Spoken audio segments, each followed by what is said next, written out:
the bass is young Reggie Richards. That's tonight. And quite often I say the drummer, that's Tony Coleman. You think he's young too. Tony Coleman.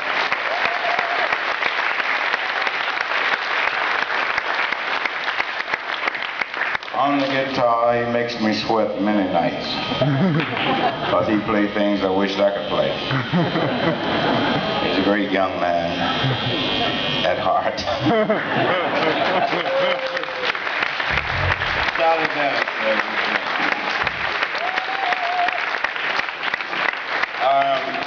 I saw another one of our players back there, Mr. Jackson, Melvin Jackson. Where are you, Melvin?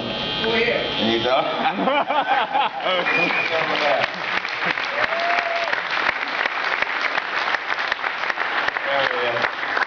Now, I'm introducing all these guys, but I don't intend for all of them to play. But I wanted you to meet them all because they really helped me daily. Let's see, we got another one he's missing. I don't see him. Stanley?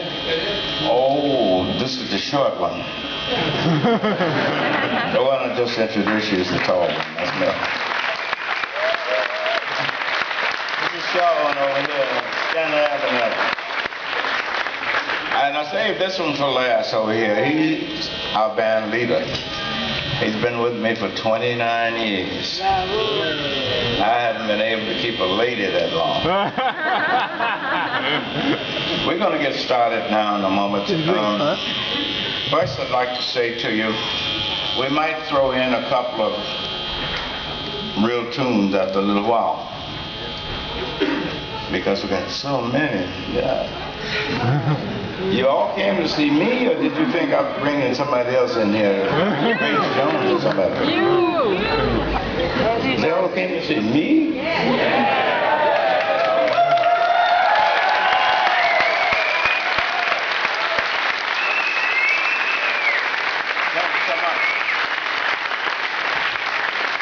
Okay, we're going to call this Basic Blues, and we're going to call this... I think I'll use the word blues demonstration, basic blues demonstration. And I'll start off by hopefully getting you in the mood to listen. Well, first, this is Lucille. For you that don't know anything about the guitar, I don't know that much, but I'll let you in on what I know. Believe it or not, I'm self-taught.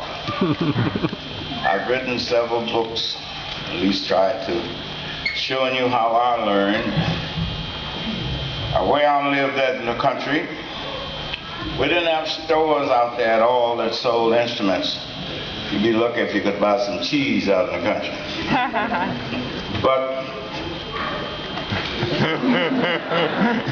But you could order. We had a big mail order store called Sears Roebuck. And at that time, you could order what you wanted if you had money enough to pay for it. So I'll start off by saying I ordered me a guitar book, and I read it, and I learned a few things about it. That this is the body, this is the neck. Good. These little shiny things that look like, oh, you're trying to make a bridge or something. Railroad, look like railroad tracks. They are the frets. This is a fret, fret, fret, fret, fret. Now, I also learned that if you take your finger, you first tune it up to make it sound better. We call this string here,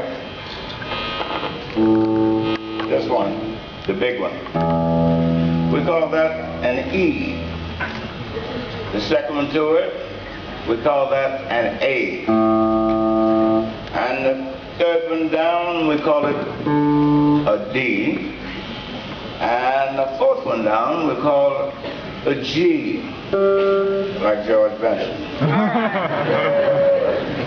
And the fifth one down, we call that a B, like you.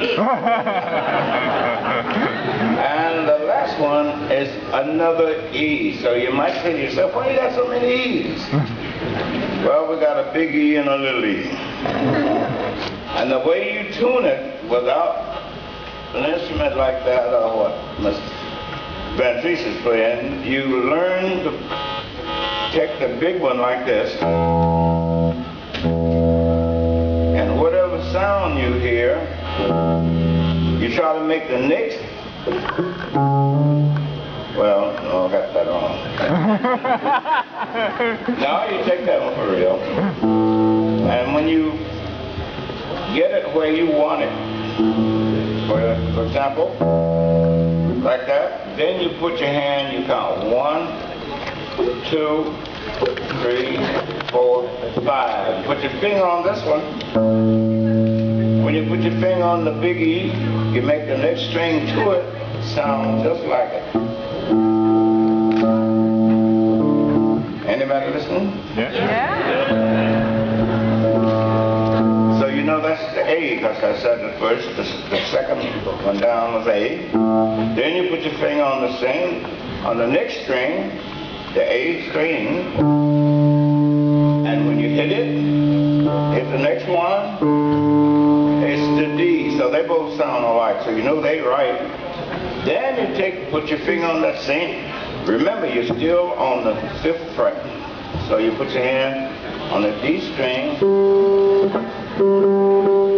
and then you make the other one sound like it, which is the G. So now you go down a little further. The 4th string, I should say, which is the G. But now watch what's going to happen. The next string don't sound like this one do on the same fret. So you hit it again. Then the next one. Something wrong. What you'll find is that this G string, in order to make the next string sound like it, you have to move it down. So it's on the 4th fret. And it sounds like the other one, but you move it back up. And you get the same. So now you know that it's tuned. Now it may be out of tune with the piano, as we would like to say that the piano seems to be the mother of all the instruments.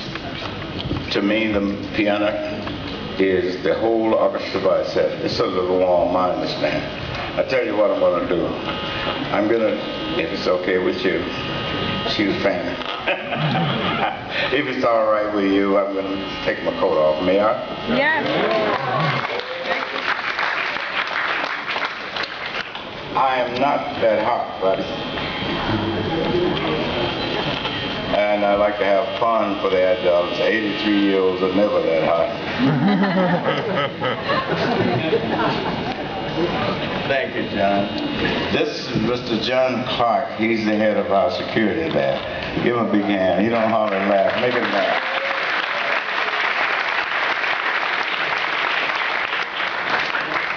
You met this young man already when he was passing me Lucille, but once again, that's Myron Johnson. All right, Myron.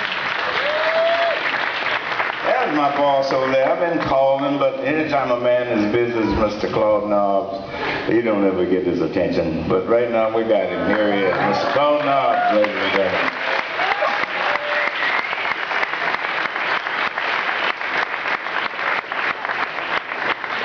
He brought my pets with him. He got 2 fine pets I'm there. late because I got those ladies who want you to hear. Hey, Can you get through that? Yeah. That's what you can do when you're little. Allez, venez dire bonjour. Oh, bring me the pet. Baby.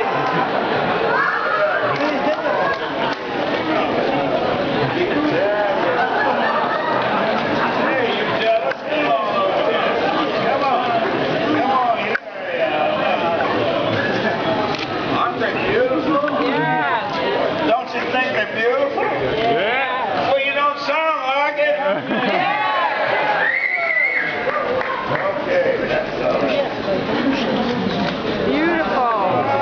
What are her names?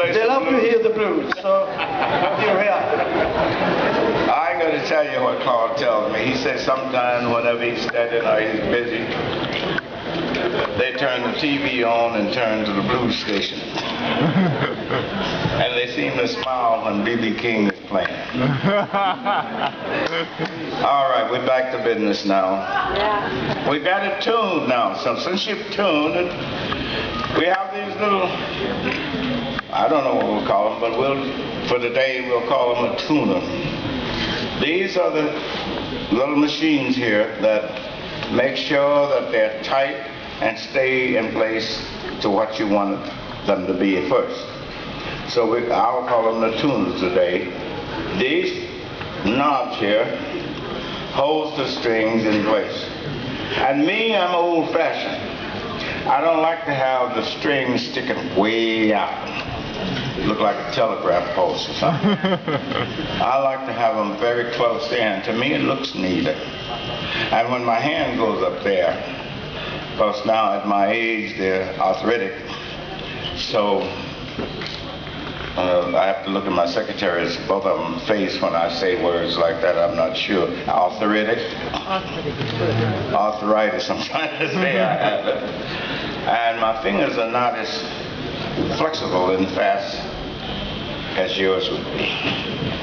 So I have to do the best I can. Now, we're going to start off by putting our finger. We're going to count 1, 2, 3, 4. 1, 2, 3. Put a finger right here. The next one.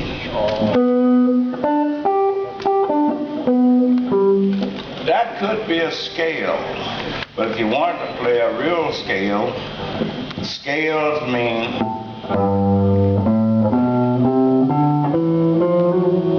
once more.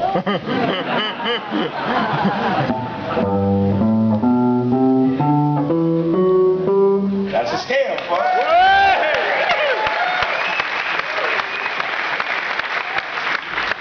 Now, to show you what we're going to do with just those notes you heard.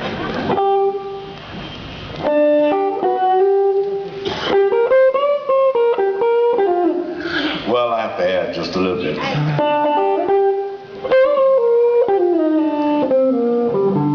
We're going to play about 24 bars in the key of G. Now, it was a great musician, a great writer, a great scholar.